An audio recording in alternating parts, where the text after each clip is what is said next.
have such sights to show you.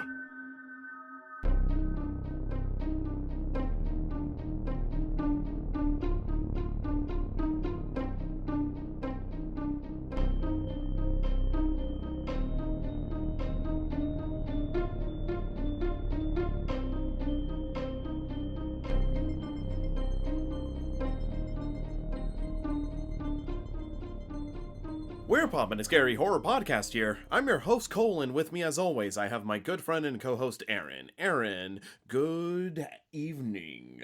Hey. I was about to say good morning. My brain is defaulting just to that, apparently.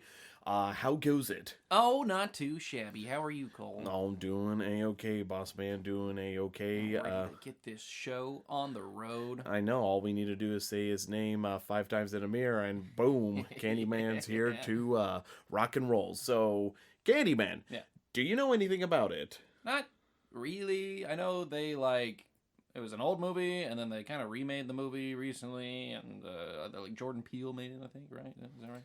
Yes, he helped make the new one that came out. Yeah. So, but I really don't know anything other than that. I know he's a beloved horror icon.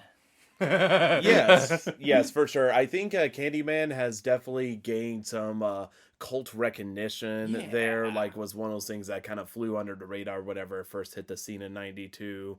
But then over time has gained a lot of renown and clout for a multitude of things to where, obviously it was able to get a remake and everything. So I definitely think that's cool. It's funny because with me and my background, I just had a memory unlock for me, but one of my very first friends I ever had in my life, he told me about this film, but again, we were good Lord Almighty, 7 or probably 10. A little early for Candyman. Oh yeah, for sure. And anyways, because I remember his grandparents would let him watch whatever, same with his parents or whatever, they would let him play, watch, whatever. Anyways, he told me there was this movie called Candyman, and I was like, oh, that sounds silly and everything. And then he's like, oh yeah, it's a horror movie. And I don't remember how much he had told me about it. I don't think he went into explicit detail, but that was one of the first times I remember hearing Candyman. And then as I got older and started digging more into horror, this is something that would just pop up every now and then, oh yeah, Candyman. And it's just oh yeah, I'll check out that film. And I was very slow to getting around to it just because I was mostly going after the notorious slashers and everything else. That was the first thing I wanted to dive into whenever I was really getting into horror. But I finally got around to watching Candyman after I found myself really liking the movie Hellraiser a ton. And since Clive Barker is involved in Candyman, I was like, okay, yeah, I'm gonna check it out there. And needless to say, I am curious how it's going to be on a second rewatch without spoiling anything.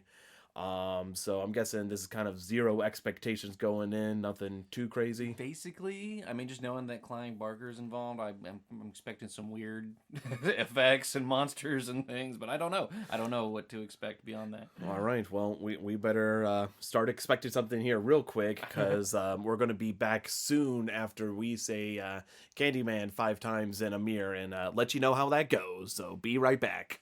Woo! Candyman, hey, Candyman, who can take a sunrise, sprinkle it with dew, cover it with chocolate and a miracle or two. Candyman, Candyman, hey, the Candyman can. And we are back from seeing Candyman himself and the movie, of course. Yeah. And we lived. Huzzah. Yeah, this time. Yeah. Uh-oh. Anyways, so Aaron, what are your thoughts on the movie, bud? Well, it was the bee's knees. You know what I'm saying?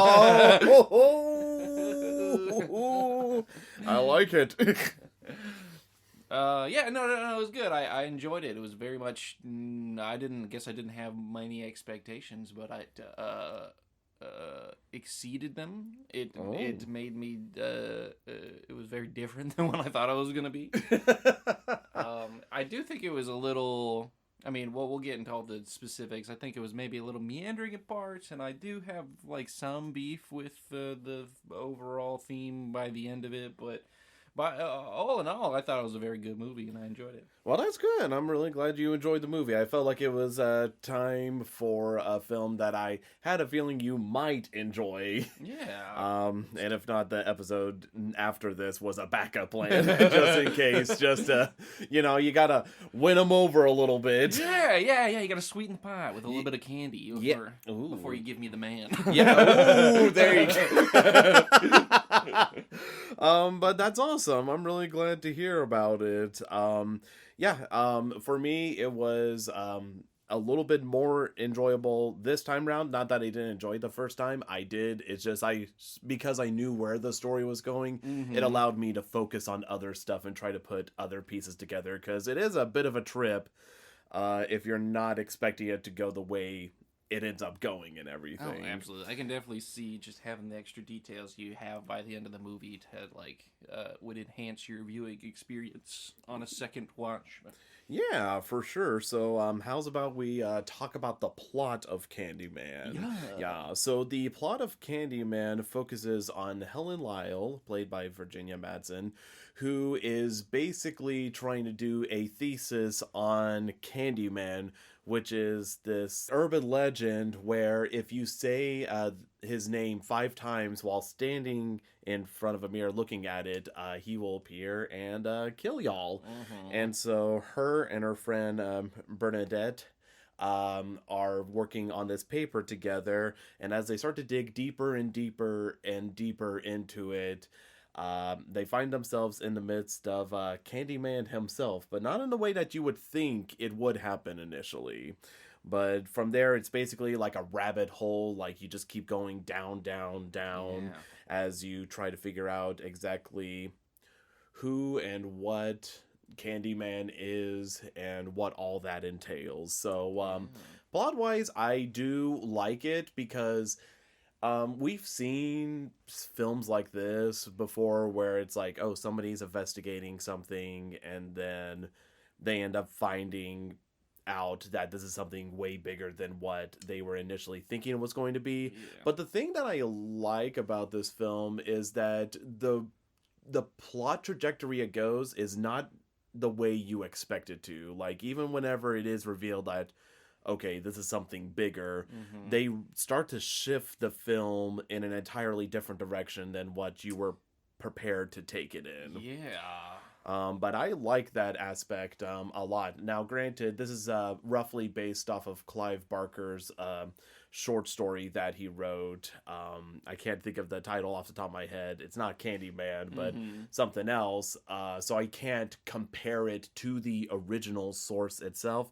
But as is, I do like how the film sort of changes gears midway through the film and everything. Because, again, a lot of these investigation films can be sort of samey sort of thing. So I do like that shift in tonality and story plot-wise. Now, granted, it does meander. It very much does meander. And there were some scenes that I'm like, okay, yeah, I get it. And then other times, like, situations that occurred are very much like, okay, it's hard whenever it comes to sort of like, is this real or is it not? And how much that plays into it. But fortunately, it's not as distracting as other films I've seen that have tried to do this before.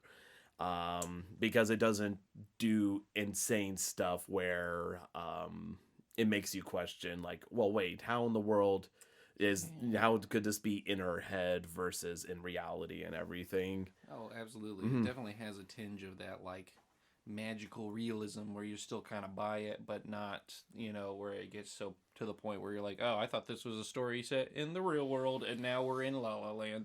It's it definitely does a good job of keeping itself grounded, even as it becomes, I would say, even disorienting at parts. But. Yes, very much disorienting. And surprisingly, whenever it comes to the main punch of the film, I feel like it holds back a lot longer than what you expect it to. Because you expect with Candyman that Candyman is going to end up being a bigger thing than what he is. But I feel like it's one of those few things that his absence in the film doesn't affect the film overall. Because you get like little hints, little sprinkles of him early on, so that once he finally arrives, it's like, oh, okay, here we go. It's not like a situation where you're watching a bad slasher film and you're like, okay, where's the killer? Where's Michael? Where's Jason? Right. With this, I think that's really in service to the plot, where they're investigating like an urban legend, so it's always a little bit of mystery. Like, is this a real thing that's happening, or is this just urban legend? And you kind of uncover more details as you go, but they might not lead you to a straightforward answer till the very end when you figure it all out. Yeah, I would definitely agree with that. It's kind of hard to talk about it because it is a bit of a mystery. So again, lots of details we won't be able to talk about until spoilers. But definitely is a little bit more than what you would expect, especially since a lot of times people talk about like the greatest slashers, and Candyman ends up being like, oh, don't forget Candyman, sort of like thrown in there. But I feel like this film, at the very least, definitely prides itself more than just like a violent slasher and everything, which I'm not dissing slashers. I love me a good slasher, but this feels more refined. Yeah, absolutely. It doesn't quite fit it into the exact tropes, you know what I mean, that you would find in a slasher. There's definitely some of those in there. Don't get me wrong, but it's not trying to define itself as a slasher movie. Yeah, and so I'll go ahead and start talking about some of the characters that do appear, because I feel like we're hitting the same points, unfortunately, because trying to jump over stuff. So let's talk about our main gal, Helen. Yes, let's talk about Helen, played by Virginia Madsen, as I mentioned earlier. And in this film, she is very much the main character and the character that has to carry the story with her. So it's one of those situations where if the character or the acting is not strong at all, it ends up kind of faltering a bit. But fortunately, I feel like both departments are covered for. I feel like Helen is an intriguing character where she's definitely strong-willed in order to write the best paper she possibly can, and isn't afraid of any consequences whatsoever. Not that she's being reckless, but she's not going to let fear or people talking down about her researching like urban legends, or the fact that other people have done it before, weigh her down at all. But I do like whenever things start to really get messy for her. That's whenever she starts to lose her strong-willedness throughout it, because again, it's terrifying. Like, this is more than just researching a paper, as she finds out that this is way more than what she bargained for. And by the time she realizes that, she's already in the midst of it. There is no way out for her. And so the emotional gears that have to be shifted as a character in that moment, I definitely give mad credit and kudos to, because again, it's hard to write a strong character without making it one note at all. Because I feel like a lot of times they either lack on the strong-willedness or the fear. Right. I feel like I don't buy both, but I feel like she perfectly transitions between both states of being. But even whenever she is fearful, she still has that drive. Yes, the drive. I am slacking on words. I need to get a dictionary right now. She still has that drive to continue pressing forward, and everything isn't like, damsel in distress mode. She is definitely still driving forward. So I definitely give mad props to her, which I had to refresh myself on this because I read this really good Mental Floss article about Candyman, and supposedly she wasn't even supposed to be casted as Helen. She was supposed to be her best friend. in the film, which is Bernadette. Mm-hmm. But what happened is that the director's wife, who was going to play Helen, ended up getting pregnant.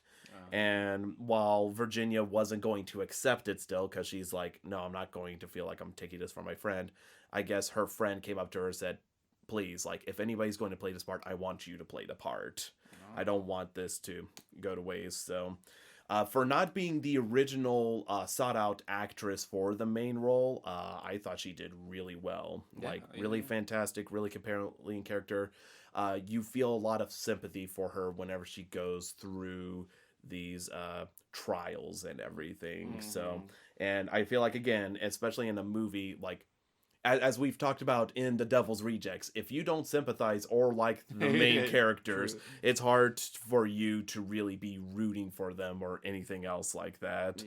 Yeah. So definitely give mad props to her, and we'll be able to talk about more instances with her as we talk about the plot.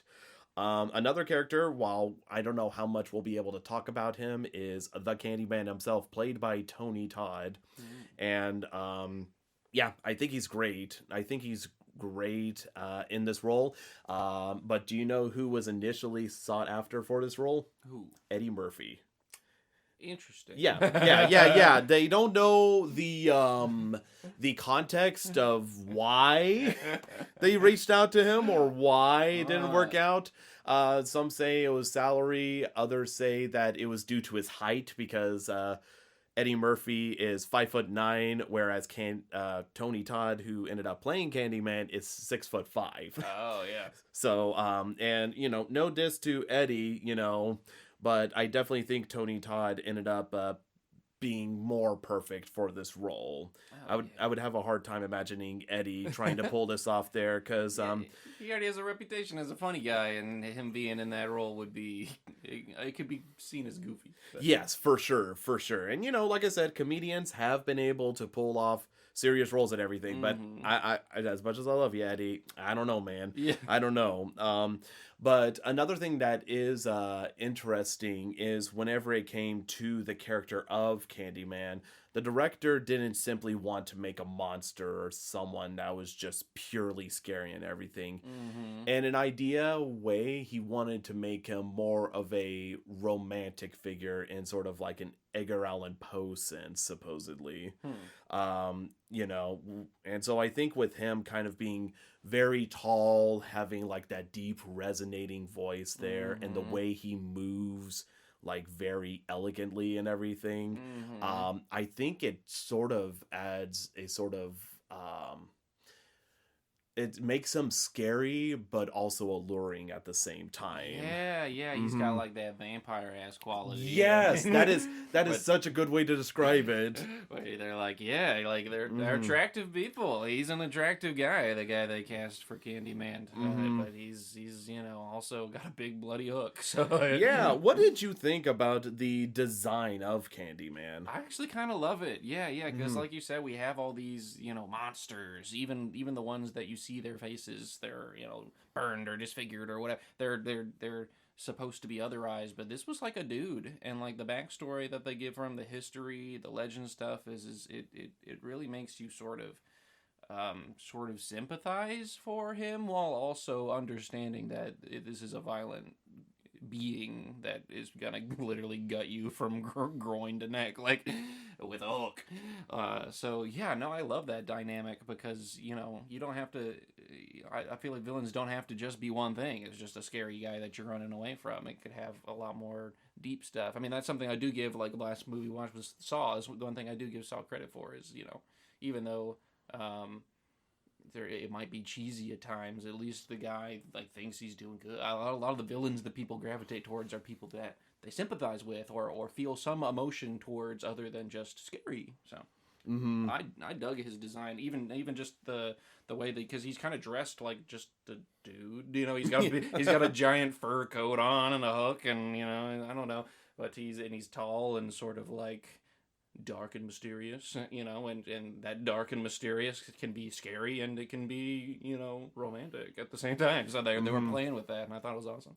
Yeah, because they could have easily just made him look more like scary and messed up. But that being said, I felt like, you know, it was sort of like less is more sort of thing, and they let the performance stand for themselves. Now, granted, there are a couple of scenes they show with Candyman later on where it's like definitely horrific, you know. For sure, yeah. But at the same point, they don't rely on it too much. But again, they really play with the aspect that he is otherworldly as well, but in simple ways, like whether it's like where he's standing at in relation to the room and his booming voice, because that's the other thing too as well. Like, you hear his voice early on in the film, even though you don't get to see him till much later. But I feel like they make it such a perfect build-up for his character reveal, because they've already shown you snippets of him, whether it's his voice clip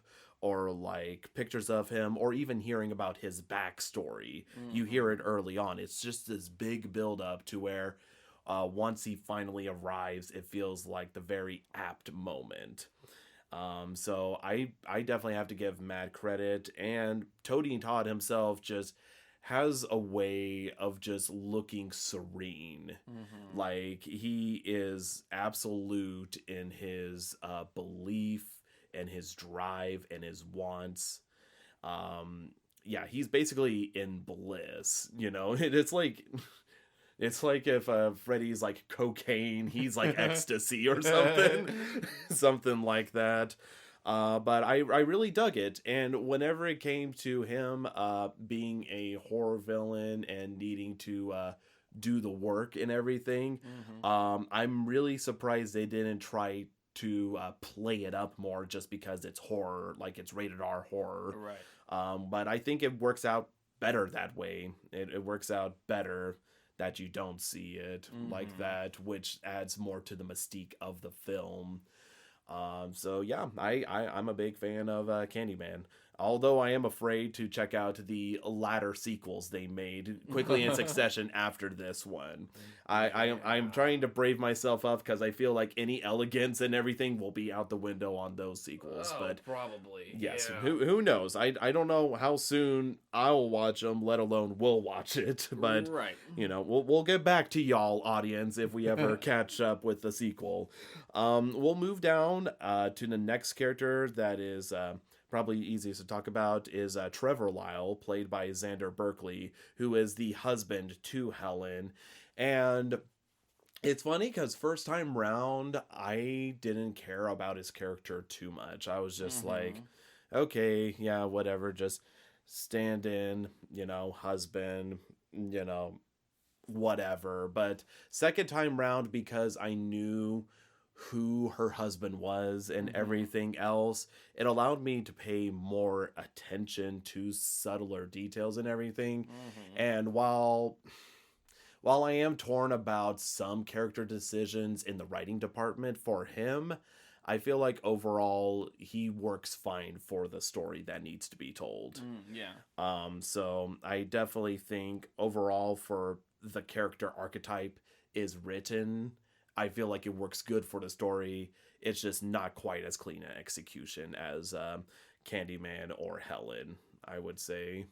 Sure, yeah. I feel like he's supposed to be propped up as a guy that, you know, he is just kind of a guy, and you're not supposed to really love him or hate him, I guess. But he's you know, sort of that barrier to the academic world for Helen, you know, like even like at the first interaction that they have is him doing a lecture that she's like, I told you not to do that because I'm interviewing the freshmen, and if you do that lecture, it's going to taint my data. And he's like, well, I'm not going to just not teach them, so sorry. You can tell he's sort of like dismissive from the beginning, and then his character sort of grows to be, you know, something that matches well with the story, but is sort of its own little subplot. Yes, I would agree. Now, granted, even though like I'm not the biggest fan of it, I still think it works good for the story that needs to be told.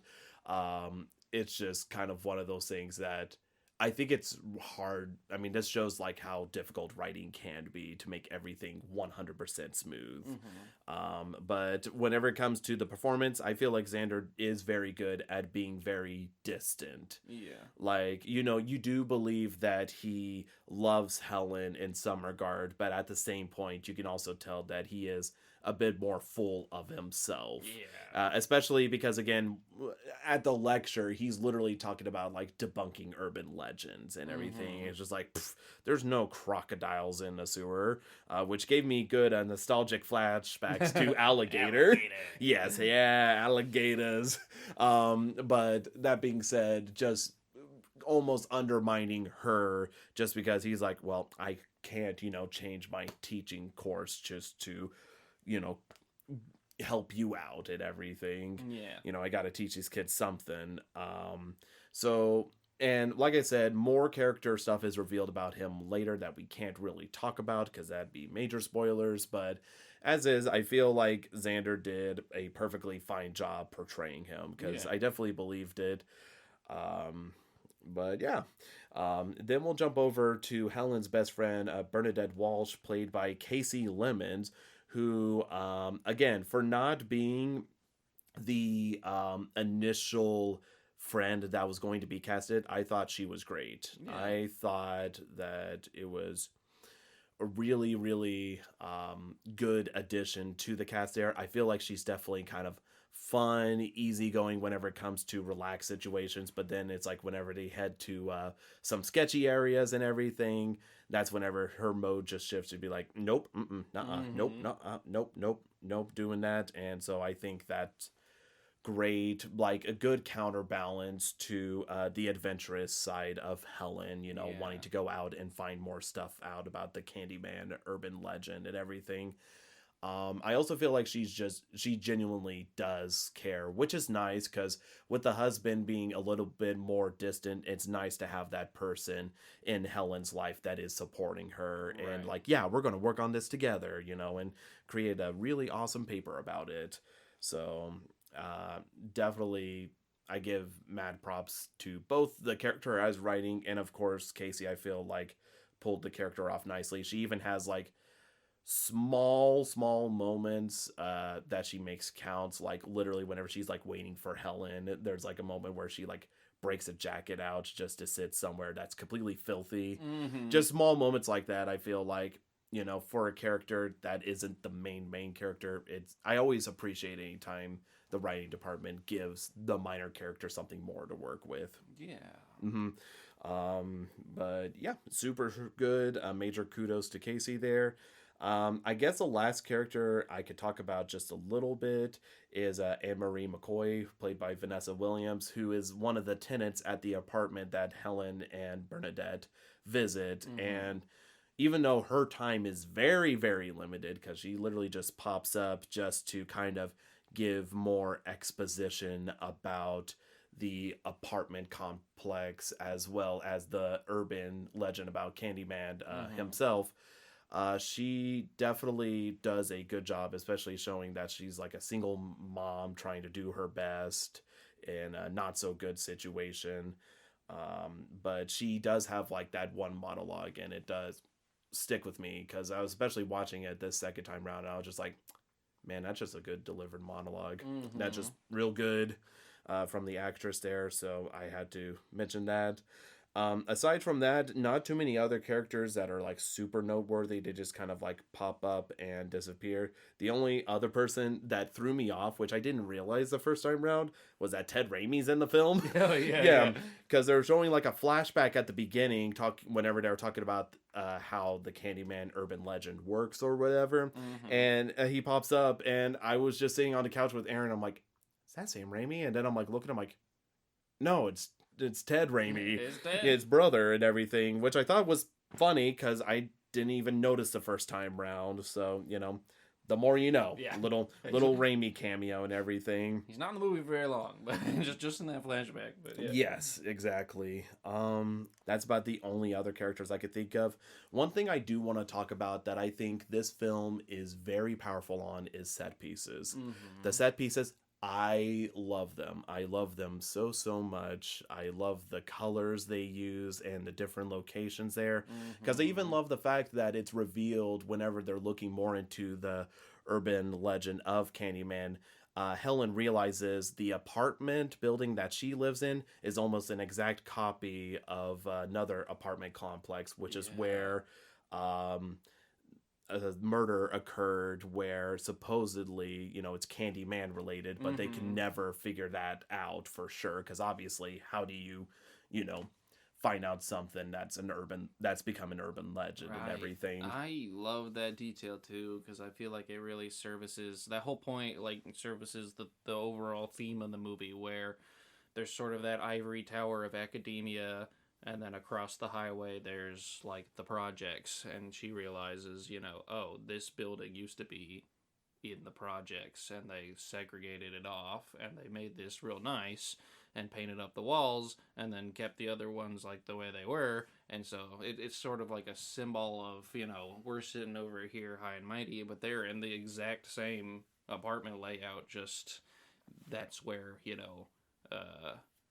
that's where they haven't, the people don't show up there very often with good intentions, I'll put it that way. So it's like there's the privileged part and that's the not privileged part, but they're literally mirrors of each other, which is obviously mirrors play a big role into this too. But Yeah, I think that's definitely a really good observation there. And in fact, I love, not only does it provide such a good symbol, because especially there's even like a comment Helen makes later on where she's like, why is it that, whenever two black people are killed, nobody does anything, but then whenever a white person's hurt, cops immediately run to their aid and everything. So I think that's definitely a good symbolic theme they have going throughout the film and everything. But not only that, it actually serves as a good plot device, because whenever it comes to looking at the apartments, they're able to be like, yeah, these mirrors right here, they actually are removable and everything. and you which can see the apartment behind them if you just knock out the little wall that's there. Yeah, like the way they had it set up, which you think is a nice plot device, except for the fact that with the Candyman murders, that was an actual murder thing that happened in apartments, as they literally bust out the medicine cabinets. That was an actual thing, which I guess inspired the film. But also, I like, like I said, the mirrors are very symbolic, and also whenever Helen does have to traverse through the hole in the wall there, I feel like it's also just it's a good like movie choice, because especially it's like her going to another world almost. Absolutely. Yeah, it's like literally stepping through the mirror, into the other world. Yes, and I love that a ton there, because it really works out, especially because whenever they start to head towards the other apartment building, the one that's more run down and everything, you look at all the walls and there's like graffiti everywhere, just graffiti sprayed everywhere. And then one of the things you see early on is sweets for the sweet there. And whenever it comes to them investigating that building, and she ends up going through that wall there is like so much art on the wall, so it like blends in together there. It doesn't feel like she literally fell into Wonderland, but it almost does, like, because it's surreal enough with the art and the things she finds and everything. So I really love that transition a lot. Again, set pieces are really nice, and it's cool getting to see, again, like with her living situation, obviously she's able to be a lot nicer and stuff, again, kind of privileged and everything. And in comparison, whenever they do have to visit the more rundown parts of town, whether it's the apartment building or other buildings outside and everything, it really helps create a good visual thing going on. Like I'm all about the visuals of this film here. So yeah, that was something I had to mention. I just very much like the visuals and the shadows and the angles of this film. Obviously, it's no Suspiria, but whenever I feel like Suspiria is focusing only on the imaging and everything, it's a lot easier. But as is, I still really like the set design and cinematography of this film. Oh yeah, absolutely. Another thing I love about this film is the music. Yeah. It's so good. Like whether it's the simple piano theme that has going on or the choir sounds, because again, there's never really any like high pumping adrenaline sort of music. Like you're used to hearing in films to kind of instill fear.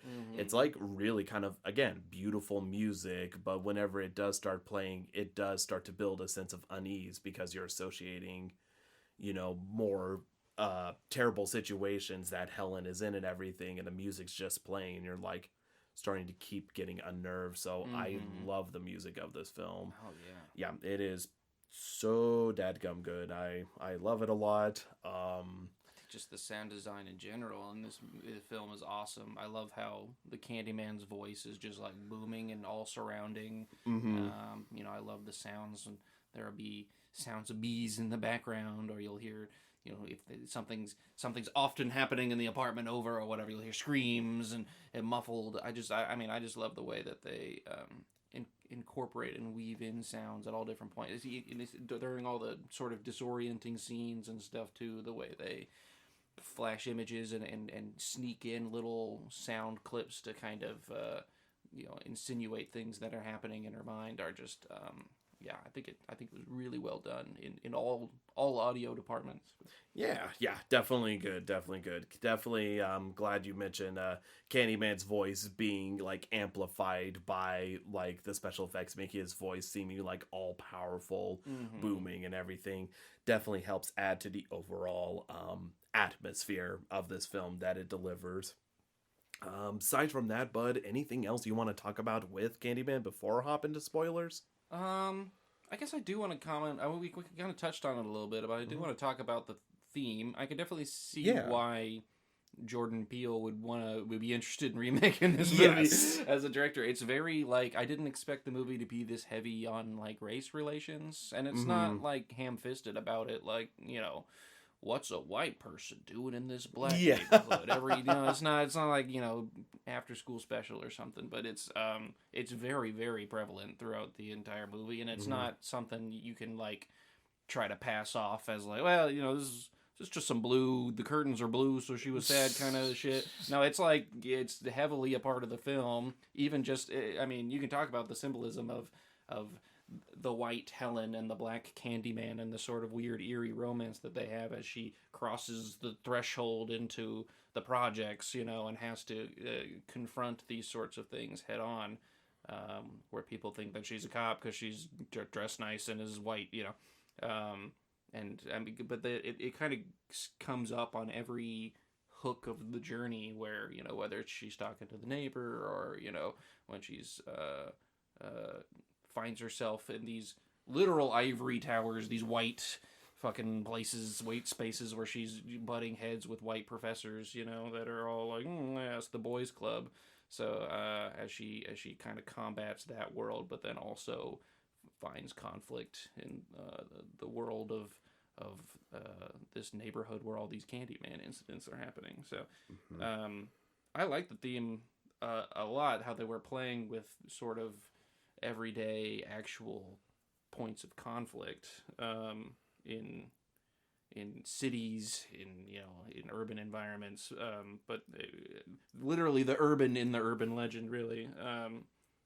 So I don't know. I felt like we should talk about that a little bit. Yeah, no, definitely, and that's why I'm glad you took the lead in that, because I know you're really good about catching on to like symbolism and overall meanings and everything like that.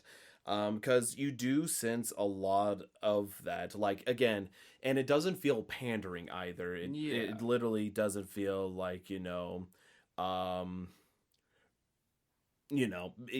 basically doesn't feel like it's just trying to like spoon feed the audience there. Because there's lots of stuff there. I mean, literally, like whenever Helen and her friend Bernadette go to the projects there, you could tell like with the projects, like they're very much a community, but at the same point they're all like different aspects to it as well. Like literally the people at the lower half, you could definitely tell that they're more kind of crime oriented, but then whenever you get to the neighbor, she's like, yeah, you think you're like we're like everybody downstairs and everything, whereas most people are just trying to get by and make a living and everything. And I really like that a ton. And not only that, whenever Helen and Bernadette are trying to get to the room where the woman was murdered and everything, they're following them because they think like they're cops, because it's like, why would you be down here with us for any other reason than trying to bust us and everything? And I did like that. And for me anyways, I really like whenever she revisits the projects and everything and she befriends that little boy Jake, because again, I think the thing is the thing that really sells Candyman as a character is, again, that urban legend. It's like we've seen stuff like, Nightmare on Elm Street, where it's just like, oh, that, the people being afraid of Freddy is what gives him power and everything. Right. And that kind of plays into effect as well. But like the fact that the little kid knows so much about Candyman because of everything he's heard and witnessed, just sort of the horrors and everything. Because whenever he's talking about an early instance on like where Candyman attacks somebody there, I think it's great that it came from the perspective of a child, because everything's just so much more amplified. And again, these sort of urban legends are kind of akin to fairy tales almost, kind of like warning not to do this or that. And that just what amplifies the fear even more. But whenever you do start to realize the incident is a little bit different than what actually happened, I think that's a powerful move than actually just making it exactly what the kid saw and what he imagined it was. Oh, yeah, absolutely. But yeah, no, I love the theme, and I think it all harkens back to it. Like, it makes a lot of sense whenever they start talking about the origins of the urban legend at some point in the movie, and how literally the Candyman is the Candyman. He is apparently because he was the son of a slave, and he was in a time where you could not be in love with a white woman, and he committed the crime of being in love with a white woman, and they cut off his hand and replaced it with a hook or whatever. And now if you say Candyman 5 times in the mirror, he'll come and kill you. And so having that sort of interesting dynamic throughout the film with Helen and the Candyman, a very pretty young white woman who's working on her degree, and the Candyman, who obviously finds an interest in her, is I think colors the whole film and all the other themes in a way that's really interesting to me. But I am curious. I will ask you this: how do you feel about the legend of the Candyman being told by that one friend of Helen's husband, as opposed to other people who, like at the projects, are legitimately kind of wigged out by Candyman? Right. I kind of like that dynamic because he was just like kind of an asshole. He was, yeah. That professor dude. And so the way he tells it is in such a like a academic kind of way, and then it contrasts, I think, beautifully with what she's actually experiencing on the ground and what you actually see as the audience of, people getting split open in half or whatever. But he's just like, oh, don't you know about this? Didn't you read my paper I wrote 10 years ago? Oh, let me tell you. Just like sort of condescending, yeah, this is the Candyman and it's not real or whatever. And it just sort of is like, all right, they wouldn't know what the fuck is real because these people are too afraid to go to the projects. And then Helen's on the ground finding out what's real. And there's truth in both versions, but to get the reality of it, you gotta be in Helen's position. Yeah. Aside from that, I guess in order to avoid spoiling the film, we'll just go ahead and mention our ratings here real quick. Ratings. So, Aaron, what do you rate Candyman? Yeah, great. Honestly, I'm not even going to do a big old spiel here because we talked about everything I loved. Really, my only two things that like maybe bump it down a little bit for me is I do feel like the pacing's a little bit slow at parts, and meandering, as we mentioned, and there are some things in the end that I wouldn't say like that's wrong, but it just doesn't sit 100% with me. So for those reasons, it's like an 8 out of 10. Yeah, I think it's a really good film. I would recommend it to folks. I would happily watch it again and maybe uncover some more details and whatever. But yeah, there's just a couple things in there that keep it from being like a perfect polished thing for me. But Okay, yeah, that's pretty good, pretty fair, if I do say so myself. I'm pretty close there with you as well. I think watching it the second time, I like it even more than I did the first time, but it would be like marginally. I don't feel like this is like, oh man, huge revelation and everything, but it is definitely a different vibe whenever you know where the story is headed and you start to like focus on other stuff, because it is very much very trippy on like, I don't even know what's going to happen next here. But yeah, I'm with you there. I'm not a fan of the ending in some aspects there, especially whenever it comes to the final thing. I'm like about it, but we could talk about it later. Yeah. But that being said, I would also probably rate it an 8 out of 10 if I was being super duper nitpicky, maybe 7.5. But I feel like there's enough original ideas and emotion and beauty to this film that it definitely warrants an 8 for sure. Yeah. But yeah, so 8, it's great, IGN reviews, am I right? But yeah, so definitely we both recommend checking out this film if you want to see it, if you've been meaning to see it. I think, yeah, you just need to go out and watch it, bud. Go watch it. Give it a view. Yeah, give it a view. What could go wrong? Just pop it in. Just pop it into telly. Pop it in. Propaganda films. Okay. I made a dumb joke earlier because I saw that it was from propaganda films, and Helen's got the melons. So all I said was propaganda films. We took a propaganda at them titties. I didn't know if you were actually going to go for it. I was like, oh, we gotta tell the audience. We got a clue, man. will he say it? Will he, Nelson? All right. Yeah, now's your time to bow out, because we're going to spoil the hell out of this film now. So, Aaron, take it away, buddy. Candyman.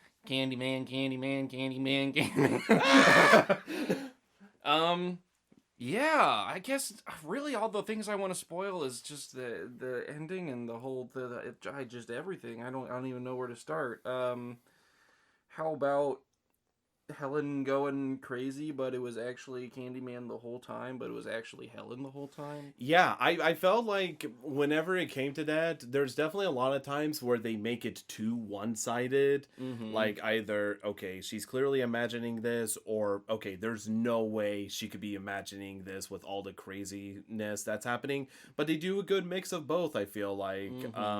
It does end up being a little bit confusing on how it works, like whether it's like Candyman just passing her out and then literally throwing her in a situation. Right. Because with the first murder that happens, it's actually the neighbor's dog in the projects there. And, Helen wakes up in a pool of blood and, sees that the dog's head is decapitated, and the mom's freaking out because she can't find her baby in the crib and everything, and assume like she's like, you did this, and Helen's like, I have no idea what you're talking about there. But the way that they set it up to where they especially make Helen look like she's a murderer is because the mom is going for the kill on Helen, because she's literally in fight or flight mode trying to find her kid. And so whenever it comes to defending her, Helen has to pin her down and try to control her, be like, look, I didn't do anything to your kid. I'm confused as you are. And then the cops happen to bust in, seeing Helen hunched over, wielding a meat cleaver on her, with a decapitated dog and a crib that's full of blood. Yes, exactly. So, that's the one thing I will say. It doesn't hurt it immensely, like, disbelief. I don't believe it, but it is definitely because she was literally at the parking garage whenever Candyman finally reveals himself, which I think is a great reveal. Oh, I agree. Like, even though it's like, okay, he's revealed in a parking garage, it just allows for, like, the shadows to take effect to where you don't see him and you hear the booming voice, and then you're thinking, oh, is it across? is it echoey because it's in the parking garage? And then no, you just start to learn he's otherworldly and everything as he approaches. But yeah, it does make it a little bit curious on what exactly happened. Where I think even, sorry to interrupt, just even the booming voice aspect of it, it makes it like, is it in her head? Because like that's what movies do whenever somebody's like thinking in their head or whatever, or you know, Charles, get out of my head, you know. yes. So it like kind of reinforces, because you're not really necessarily thinking that on the first exposure, but then as more encounters with Candyman come along, and you know, there's definitely a narrative building of like, this is Helen going crazy. It's like, oh, is she just imagining these things? Yeah, like I don't know. It's like one of those things that whenever people like research something so much, they're literally like just dreaming about it and everything. Yeah, and it's like plausible, because she did get a brain injury. Maybe she got knocked in the face pretty hard by the Candyman, quote unquote. Yes, which is just some, you know, gangbanger that was adopting his name to scare people. And then after that is kind of where she actually sees the Candyman for the first time. So it's like, oh well, what is real and what is in her head? Yeah, because are you under the belief that Candyman actually committed these murders himself there, or do you think? So I fall, I think, on the side of the fence that Helen did them through Candyman. Some of them, Yeah. like I feel like Candyman made her kill the dog and and all that stuff. But then, like, I don't see how Helen killed, like, the psychiatrist guy, or, like... Yeah. like that kind. So I think Candyman does exist. The point is that that you don't realize until later in the movie that Helen is intertwined with Candyman. She is also, like, otherworldly in the sense that she was his lover or whatever. Like, whenever she wakes up there after she's supposed to die and place for the baby or whatever, and she sees the mural on the wall that she had noticed that Candyman was painted in, she then sees herself portrayed and faded away or whatever, where above where it says, you know, it was always you, Helen, or whatever. Yeah. So I think it's both is my answer. I think that's a good answer. Because, like, yeah, before the psychiatrist kill, which is so cheesy, mind you. It's so cheesy, but I also couldn't help but laugh at it as well. So it's like one of those things that it was cheesy, but I was like, I still thought it was funny. Move ahead. Whenever it comes to like the dog and Bernadette, even I thought that whenever they killed Bernadette in a film, I thought that was a great scene as well. Like everything about that scene in particular is like really well done, because she's looking through the photos that were developed whenever she was taking photos at the apartment. And then after she closes it, she goes to the bathroom and then sees a hook hand punch through, and then she runs out in the hallway, which again plays into the aspect as well, because at the apartment at the projects, the apartment complex is like so dark, dingy, and just painted over with spray paint. Then whenever you go to Helen's apartment, it's bright, white, and sterile. You're right. And which is a great contrast to whenever she leaves the apartment room and goes to the hallway and sees Candyman there in the hallway at the end, and he just sticks out because he's in like that dirty coat there, and see a perfect silhouette there. And then she runs back in, and essentially whenever he gets there and basically almost kind of paralyzes her almost, where she's like paralyzed with fear or is physically unable to move. It's uncertain whether it's like how much is into it, but like her friends on the other side of the door is like, you know, trying to bring flowers to help her feel better, because this is after she gets out of the hospital, whenever all the reporters are trying to bombard her and everything. And it is one of those things like, oh no, don't go inside, but it's not like one of those things like, you idiot, don't go inside, because obviously it's a believable instance. And whenever she does walk in, you see that Bernadette is paralyzed with fear and everything, But Yeah. did it show Candyman staring back at her, closing the door? Well, no, she like opens, turns to the left, Mhm. sees in the kitchen Helen's on the floor with the knife Mhm. that she picked up to like defend herself, and she has a cut on her neck and she's bleeding, and she's like, oh, he's here or whatever, and then she turns to her right and Candyman's like right there. Okay, so Bernadette did see Candyman. Yeah. So do you think that kill was specifically Candyman in that instance? I think it was, yeah, Mhm. and I would even buy that the apartment neighbor or whatever was also Candyman, but in both instances he was just trying to like frame Helen so that she would lose everything and have nothing left but Candyman, you know. That is true. That is true. And I like the fact that they don't show Bernadette being killed on camera because it literally just pans to Candyman, just killing Bernadette off screen. You hear the screams and everything as Helen's unable to do anything, and he just slides into view like from around the little kitchen wall there. Gives Helen a taunt before.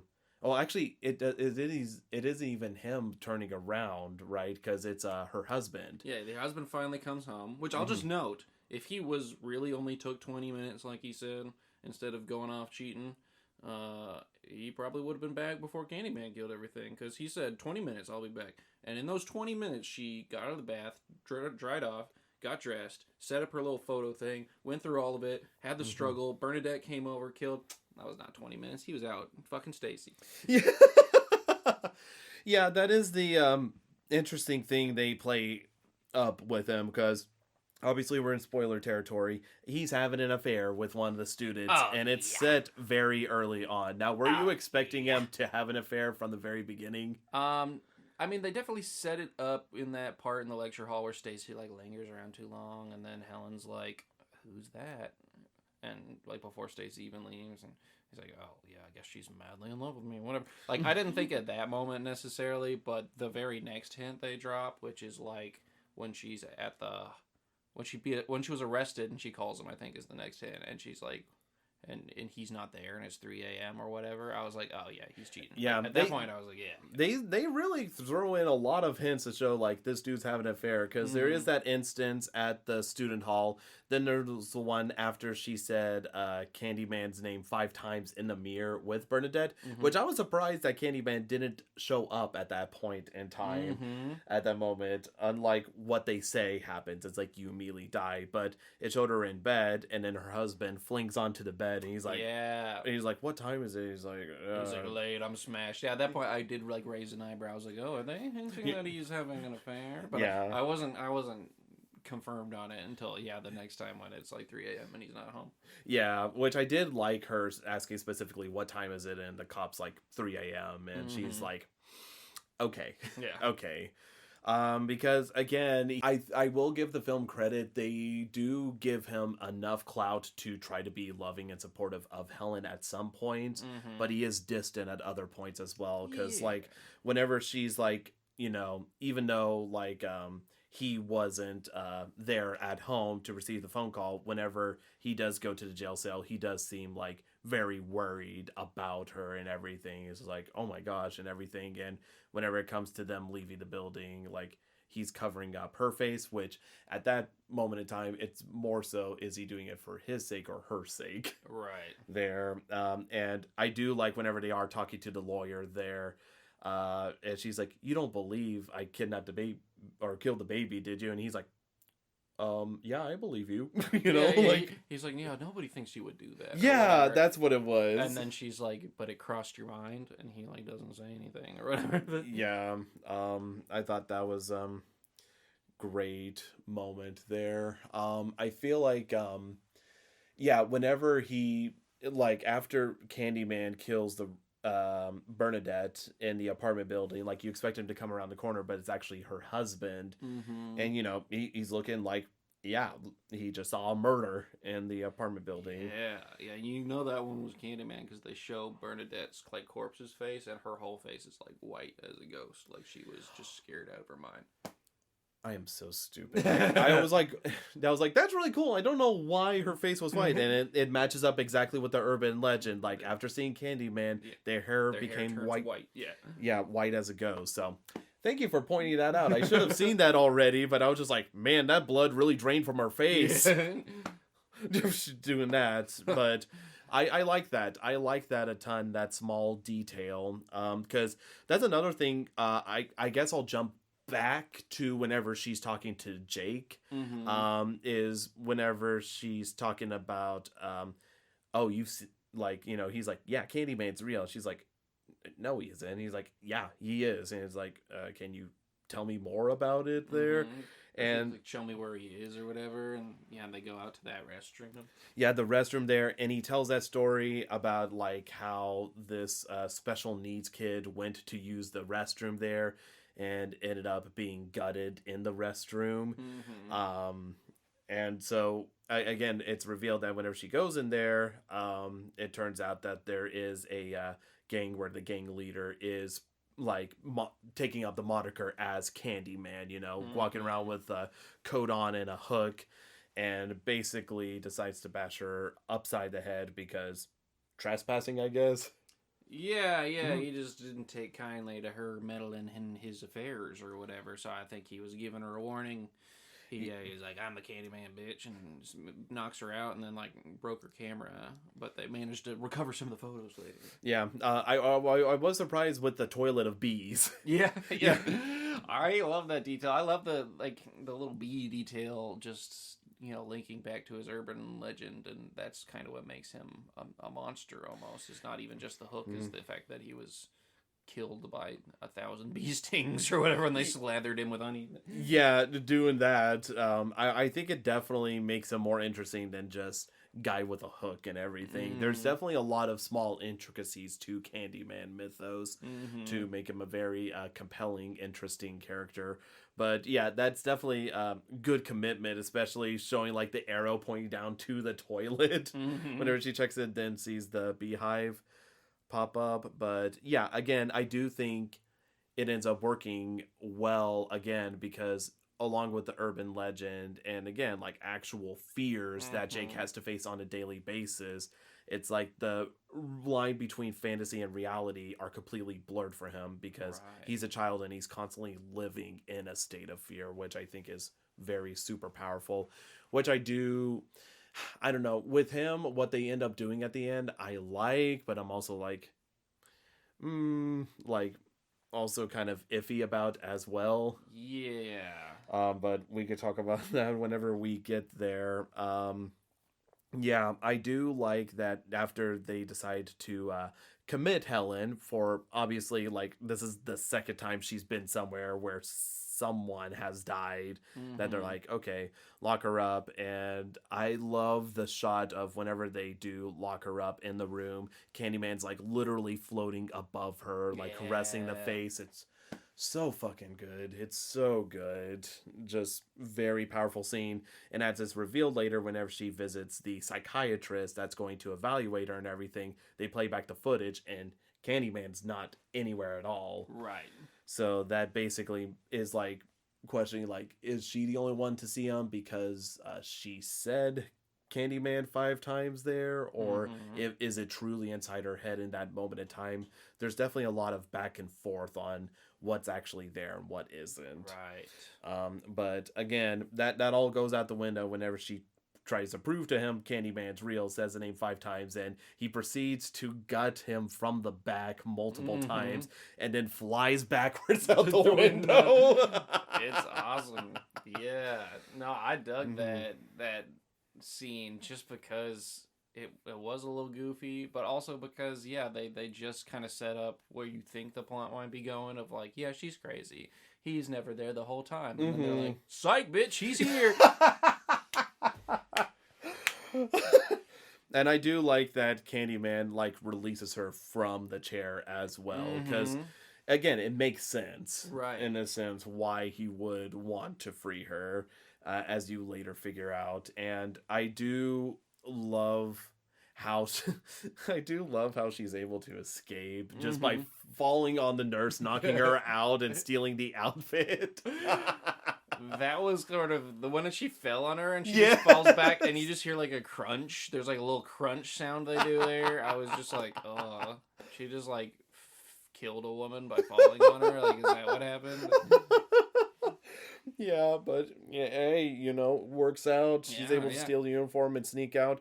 And I do love that, she's like, I got to run back to the apartment to tell my husband about this. And then, what do you know? Like, because... Oh, I knew Stacy was going to be there. I was like, oh, yeah. Well, not only that, because they had already established that it's been about a month that she's been in a hospital. And she's like, a month? He's like, yeah, we've been putting you under heavy sedatives. Yeah. And everything. But she goes back to the apartment, and the apartment is being painted pink. Yeah. Like, just big, barfy pink, and they're already, like, they got rid of all her stuff they had and everything, which, again, I like that aspect, because she definitely had, like, a lot of, like, cool stuff on the shelves there, but they literally just pulled it away, and they're just doing, like, pukey pink kind of thing. And whenever it's shown that, like, oh, hey, it's the student that was madly in love with him or whatever, and it's not even been a month, and he's already moved on,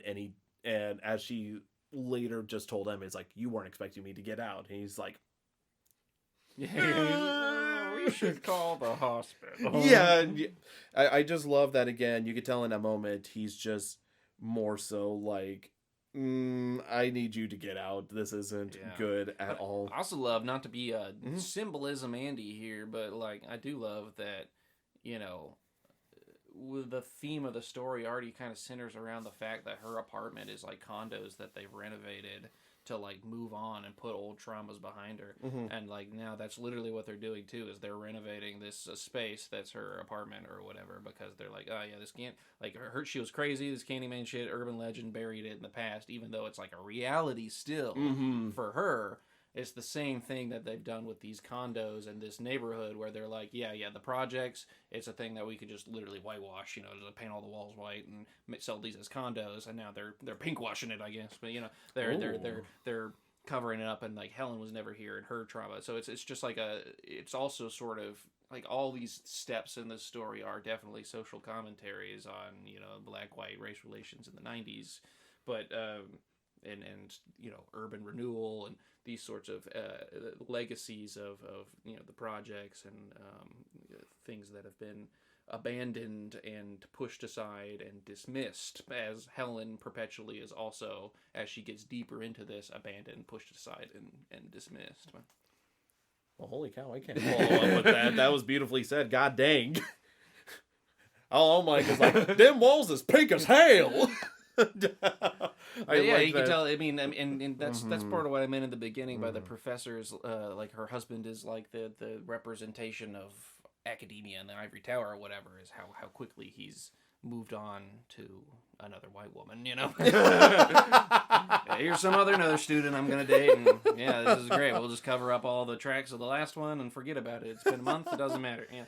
Yeah, it's a heartbreaking scene to watch play out and everything. But I also like how Helen is both like ridden with grief, but is also angry as hell. Like, because again, they don't know what she's going to do. As an audience, you don't know what Helen's going to do, because literally you could see her going like psycho in this instance, because the last person that she had that should have been the support was her husband, since Bernadette is dead and was the really only truly supportive person in her life. Right. Candyman has, like, in a way caused everybody to be pulled away from her. Right. And so it's tragic. And, again, I do love that Helen even, like, taunts them by, like, saying, like, go ahead, pick up the phone, call them, right, and everything. And, there's a moment that they're all holding still. And then whenever she lets her guard down, you start to see he starts to walk slowly towards the phone. And then whenever she looks up, he like immediately slides back, and she's like,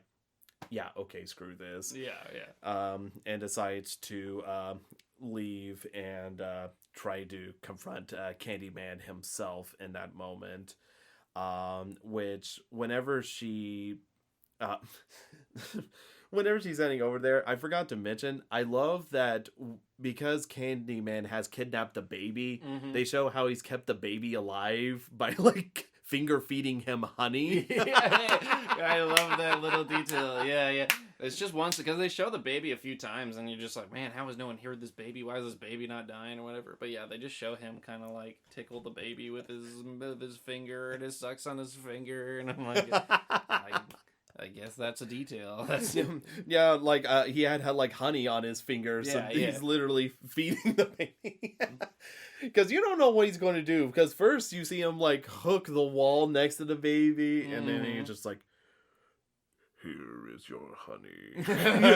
Here you are, honey. Yes, and the baby's chilling at that point. Yeah, that was the calmest baby. Honestly, he was just like, "Oh, all right."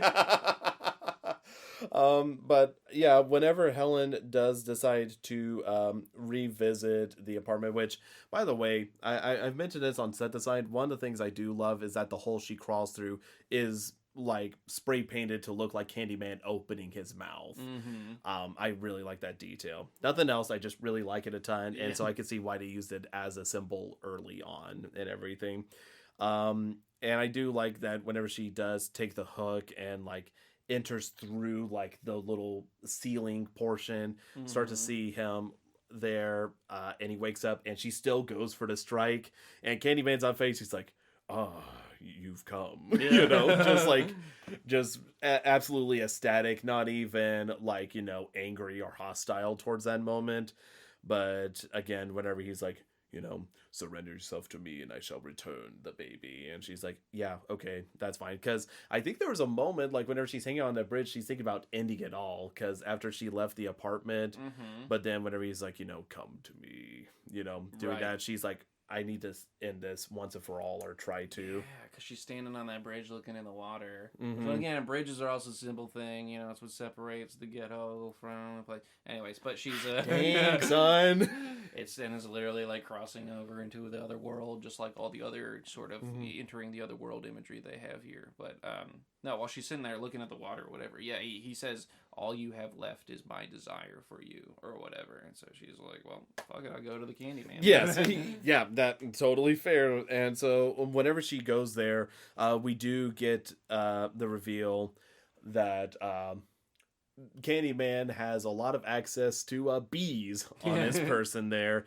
And I will say this, there's definitely quite a few moments that I had a knee-jerk reaction with Candyman that I was like, uh-oh, this looks like it's going to be a salty. That scene where he like lays her down and he has his hook. The hook there. And I was like, ooh, just, but like, then vomits bees all over.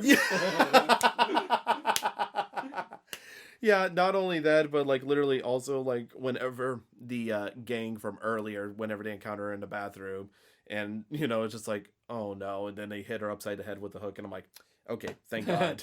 Thank God. Yeah. Stay classy, Candyman. Right. Stay classy.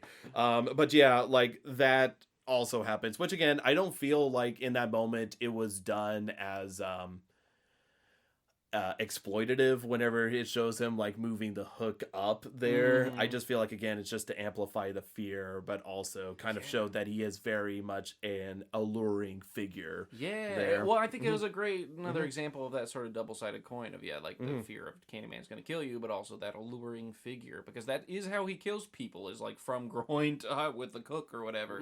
She was laying down there expecting to die. She was trading her life for the baby or whatever. But yes, which I will mention an interesting fact. So obviously you could tell all the bees were real. They were all real bees, and they were specifically bred to be like baby bees. So like they were like not old enough to have their stingers and everything, so they're literally crawling it over, and legit Tony Todd had to keep his mouth open with like obviously a protective neck and bees crawling out, but he did have a condition for doing it. Every sting he got $1,000 for. Guess how big his bonus was? $10,000. 23,000. Oh, that's way too many stings. Yes. Yeah. So I mean, Tony Todd, good on you, bud. Yeah, thanks for negotiating that. That's a good job. Yeah, because like they were like trying to be like affirming, like, oh, they won't sting. He's like, I want $1,000 for each sting, and it's like, Okay, yeah, Yes, fine. sir. 23 stings later. Pleasure doing business. Doing that. But also, from what I have to give mad kudos to both Tony Todd and Virginia Madsen for being troopers, for having bees crawl all over them. Because obviously we've seen like Jackass or Mythbusters where they have the bees crawling all over them. That just makes me a nervous wreck, just being covered in that many bees. But yeah, I am also just thankful that they went through the trouble of making it all practical, because I can't imagine how horrendous it would look if they tried doing CG or something like that. Like but 30 years ago, yeah. but yeah, I thought it was a crazy reveal that whenever he does open up his coat and everything, it shows like just a rotting skeleton cage covered with bees and everything, and literally bees are just pouring all over Helen, and there's even a moment like where he leans in for a kiss and everything. Yeah, when the big old bee mouth. Man. Yes, big old bee mouth, and then she lies down to rest. And then whenever she wakes up, there's obviously one of the other things you do see is whenever you go up to the ceiling, you saw the paintings of Candyman being chased and then tied down where his arm was being cut off there, which his hook looks gnarly as heck. It doesn't look like clean. It looks legitimately like horrendous. Yeah, it's like bloody and nailed on. There's like a little nail coming out of it in parts. Yeah. But whenever she wakes up, it has like the wall spray painted with "It was always you, Helen," and it shows like a picture of a woman that looks, kind of similar to Helen, but like not enough. It's just like kind of connecting the dots there. But I do like that they add in Candyman's backstory from the professor going on about it, that he's like, oh yeah, he was an artist. Yeah. He went to the finest schools and everything. So definitely makes sense why you'd see all these paintings and everything around. Yeah, he was hired to, when he fell in love with that woman, he was hired to paint her in her virginal beauty or whatever. So it has in that like moralistic strain too, which like he hasn't killed Helen presumably for many reasons, but also because she hasn't done any sort of like nefarious sex activity. But like her husband's cheater, the couple you see in the beginning, she was like cheating on her boyfriend with a bad boy. I mean, like, with the exception of like Bernadette, what was it, Bernadette? Yeah, Bernadette. Like most of the people that die are like still follow that sort of horror movie trope of like they were doing naughty sex things, Now I can't remember in the backstory, did they say that the woman that he was commissioned to hire got pregnant? Yeah. So they fell in love. She got pregnant, and that's when they knew to beat this guy up, because you can't do that as a black man back in the slave times. So. Yeah, it was like early 1800s, I think they said it, but. Yeah, and then whenever she wakes up, she finds out that, the baby's in the burn pile, which I do love that you only get one bit whenever they're walking by the burn pile. She's like, what's that? He's like, with Jake, whenever they're walking to the restroom, he's like, oh, that's for a celebration later. Oh. Yeah, yeah, that was it. But whenever you see her walk out, she takes a hook with her to help her as a defense weapon and everything, which super smart by horror logic. But whenever she heads to the pile there, Jake wakes up and hears rumbling outside, and whenever he looks outside, all he sees is a hook slipping in to there, which then triggers his mind to be like, oh, Candyman's there. And I'm guessing this is where it starts to get a little bit jumbled and confused for me there, because the baby's there, right, and Helen's going in there, but Candyman's intent was for them to all die in the burn pile, so that way they could be together forever. Right. His whole thing he kept talking about is, not to be afraid of death, because living as a legend or whatever is the most powerful form you can be. Yeah, I do love his thing that he's like, I want to be revered and feared, like that's his main thing he has going on. His longing for Helen, as well as wanting that sort of power, you know, that fear. He's like, I want to be feared across all communities, like all across everywhere. Right. But they don't really ever get into the weakness of Candyman, like how to destroy Candyman, because I'm guessing he is like ghostly, otherworldly, but in the end, fire kills him. Yeah, I guess so. And I think you could make an argument that Helen's actions kill him ultimately too. That's true. Because the only weakness they seem to describe to him is just the limitations. He's limited to that neighborhood, Greensboro, whatever they call it. Because that's where he lived and that's where he died and was tortured and everything as a real person. So that's why. And the reason that he can reach Helen's apartment or whatever is because it's in that initial neighborhood as part of the projects too. But that's just been separated now later on. But yeah. I mean, you can make the argument that Helen, because she did everything she said, she submitted to him, and then the deal was done or whatever, and then she was able to escape with the baby still. So like her life was supposed to be exchanged for the baby, but she rescued the baby and herself in that moment. It broke the curse or some shit. I don't know. It does get a little jumbled at the end there. I don't think there's a perfect answer for why Candyman, or if Candyman's even gone forever at all, or what. But he's, he did definitely burn. Yeah, that is the main question there. And secondly, my other thing is, like, with the bonfire and everything, was the plan to burn Candyman alive at the bonfire? Because Jake seemed to recruit everybody to start a bonfire there immediately. Well, I mean, he saw Candyman, and this neighborhood's been troubled with Candyman. And he's like, yeah, let's burn it to the fucking ground. He's in this thing. I don't know, what the initial celebration or why they built this big bonfire was. Could have been just like an impromptu sort of thing, like, oh, hey, why don't we burn it to kill Candyman and everything. And Helen crawling out trying to save the baby.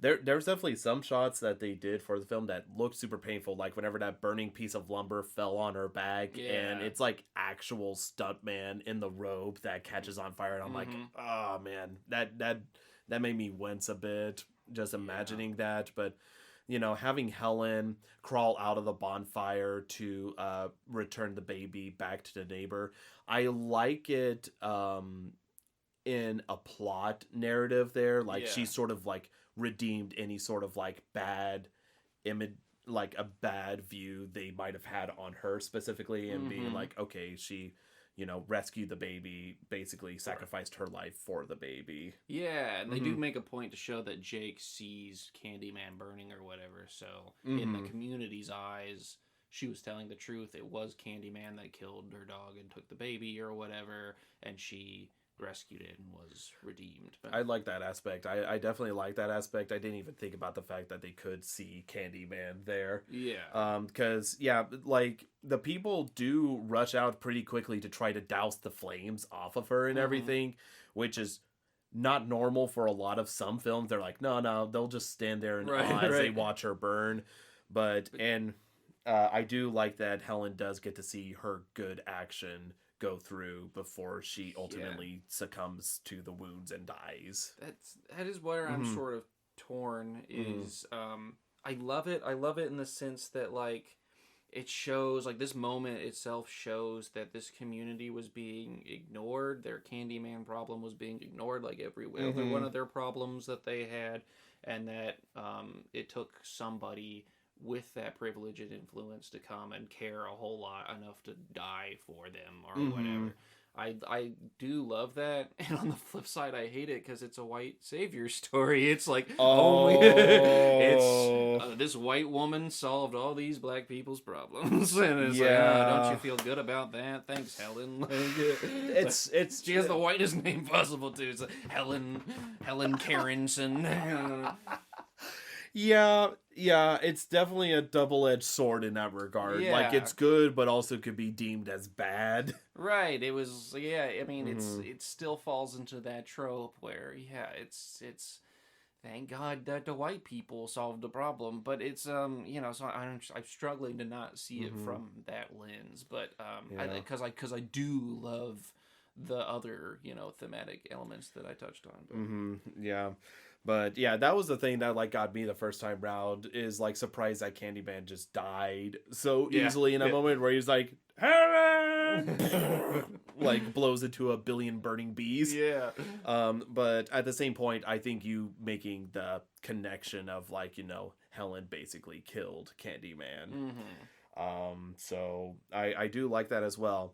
And whenever it does cut to like the gravesite scene and like they're burying Helen, like nobody's at her funeral. Like literally, I think it's like the lawyer, the professor friend, the douchey professor friend that wrote the article 10 years ago, her husband, and his girlfriend student. Yeah, that was the fucked up part, is that he's there with Stacy and doing that. But what did you think about the scene that the projects ended up coming to the gravesite, like all the neighbors and everything, being led by Jake and the neighbor upstairs? That is, that continues my torn thing, because that is like literally like Helen is as revered as Jesus in this community. They all come to pay homage to their savior. So that part is like poo-poo for me. But I also think it's great because it shows the side of the world that she was on completely abandoned her. Her privilege abandoned her as soon as she started to care about the projects. Her husband, all these things that were supposed to give her power and responsibility and all those things has crumbled and has left her to be the villain. I mean, even the pastor that is burying her is like, God forgive her for all the things she did because because she was serving you or whatever. Like, they completely are just like, yep, she's a lunatic. Bury it and let's get done.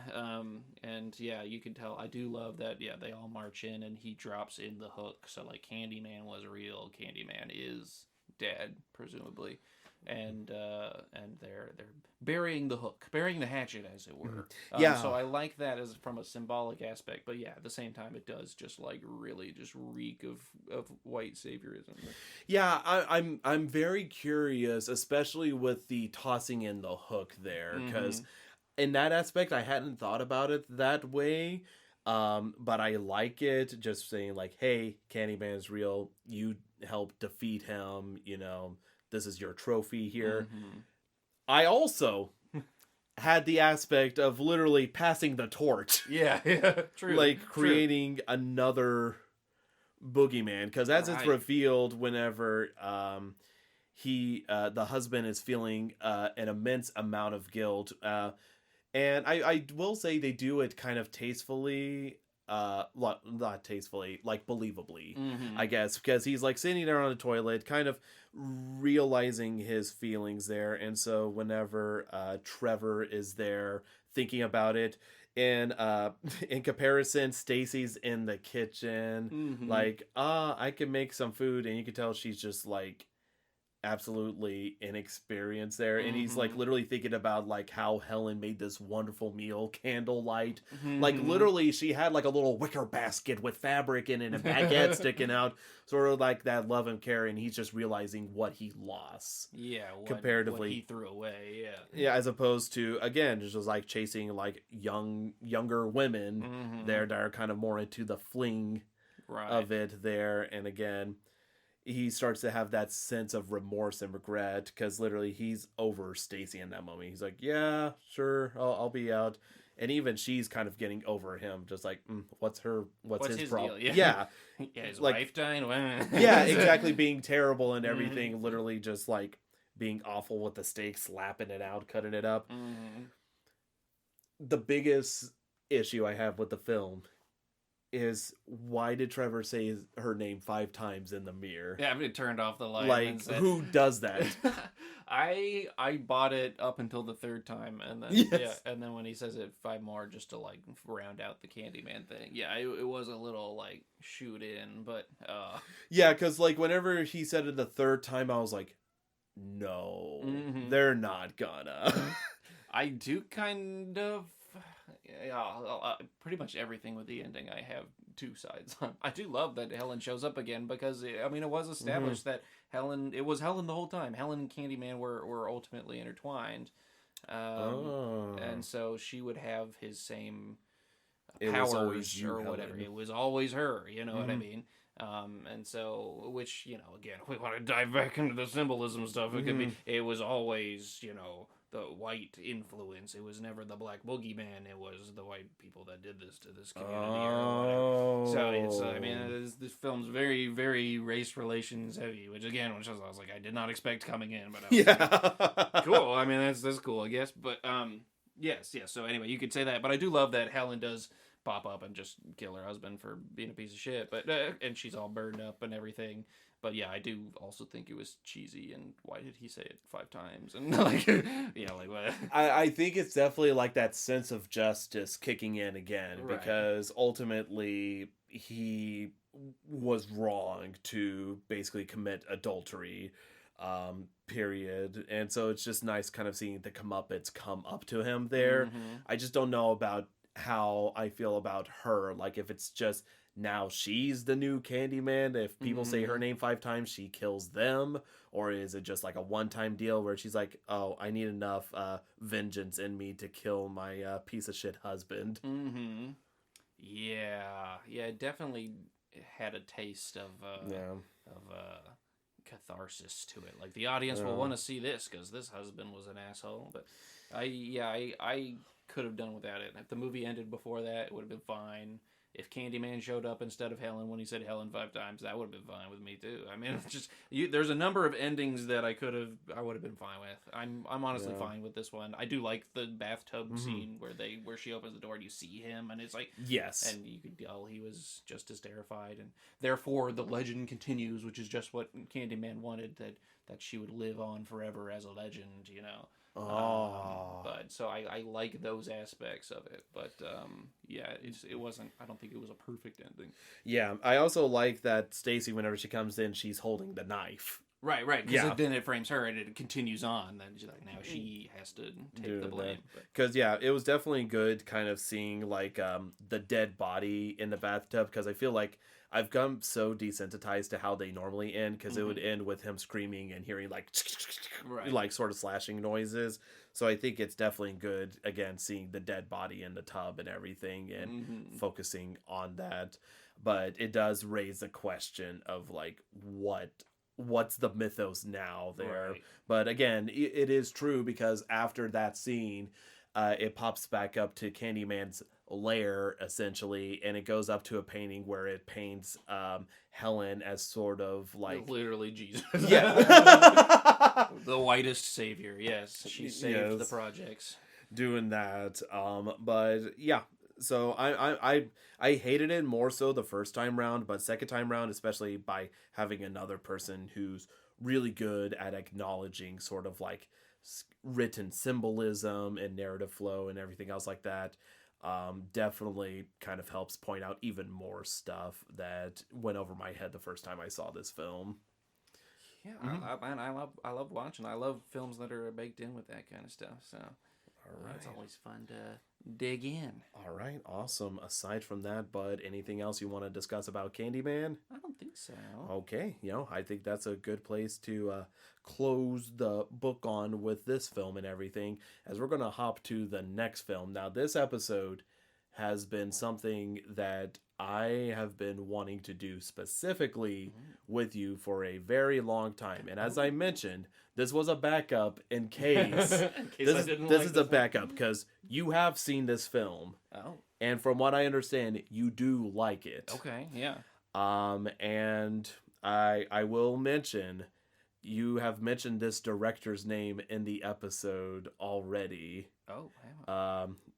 Which I'll also let you know, I believe this film, if I'm not mistaken, came out in the year 2017. It's got to be Get Out, right? It is. Yeah, it is. I do love this movie. Yes. Yeah. I figured it was time. We've mentioned it several times on the podcast previously, and it's time to let the world know our thoughts on the film there. So thank you all so much for listening to this episode, and we'll see y'all again next time when we're popping the scary with Get Out. Get Out. Get Out. Get Out. Get Out. Get Out. Be sure to subscribe to our YouTube, Castbox, or iTunes platforms to stay up to date when new episodes drop. To see what Aaron and I are up to, check out our respective Twitter accounts. For me, it is @CoalkirkVA, and for Aaron, it is @AnimalGameDev. Thank you all so much for listening to our podcast. We'll speak to you all again next time when we're poppin' the scary.